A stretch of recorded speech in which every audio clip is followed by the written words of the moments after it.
Selon les données de suivi publiées par le Bureau des Nations Unies pour les services d'appui au projet, plus de 85% de l'aide humanitaire envoyée à Gaza entre le 19 mai et le 4 août de cette année a été pillée pendant le transport.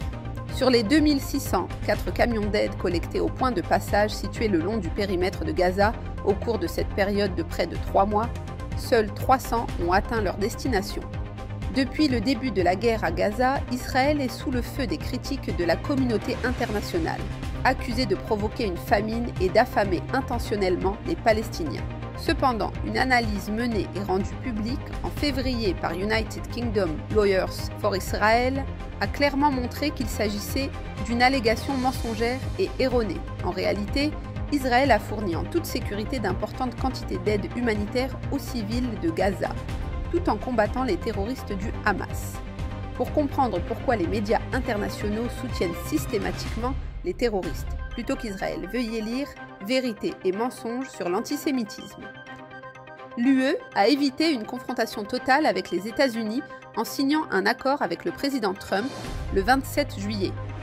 Pour éviter que les droits de douane sur la plupart des produits européens ne soient relevés à 30%, l'UE a promis que ces entreprises investiront 600 milliards de dollars aux États-Unis d'ici 2028. Elle s'est également engagée à consacrer 750 milliards de dollars à l'énergie américaine sur 3 ans. En échange, les États-Unis ont réduit leurs droits de douane projetés sur la plupart des produits de l'UE à 15%. Toutefois, cet accord commercial n'est pas la fin de l'histoire. L'engagement triennal de l'Europe en matière d'énergie est particulièrement colossal et semble presque irréalisable, ce qui soulève la question de ce qui se passera lorsque l'Union européenne ne respectera pas ses engagements. Les experts européens considèrent cet accord commercial comme une défaite retentissante pour l'UE. Toutefois, les dirigeants européens appellent à la création d'une nouvelle organisation mondiale du commerce dans laquelle les États-Unis ne joueraient pas un rôle prépondérant, voire n'interviendraient pas du tout. L'UE se prépare également à remplacer les États-Unis comme base de la défense européenne. Pour en savoir plus sur le rôle prophétique des guerres commerciales dans la chute des États-Unis, veuillez lire l'article « Les guerres commerciales ont commencé » dans le numéro d'avril 2025 de La Trompette. Le 4 août, le fabricant allemand Rheinmetall a déclaré que la Bundeswehr, les forces armées allemandes, avait commandé plus de 1000 véhicules logistiques d'une valeur de 770 millions d'euros. Ces derniers mois, l'Allemagne s'est engagée à augmenter ses dépenses de défense et sa puissance militaire.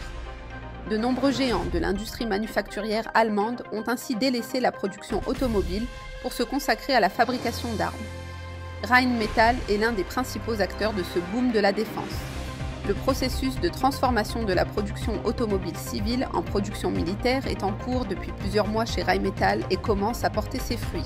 Depuis des décennies, la Trompette a prévenu, sur la base de prophéties bibliques, que l'Allemagne se remilitarisera, ce qui aura des conséquences dévastatrices pour les nations du monde entier. Pour comprendre l'évolution de la situation, demandez votre exemplaire gratuit de l'Allemagne et le Saint-Empire romain. Pour en savoir plus sur l'actualité mondiale et son lien avec la prophétie biblique, rendez-vous sur latrompette.fr.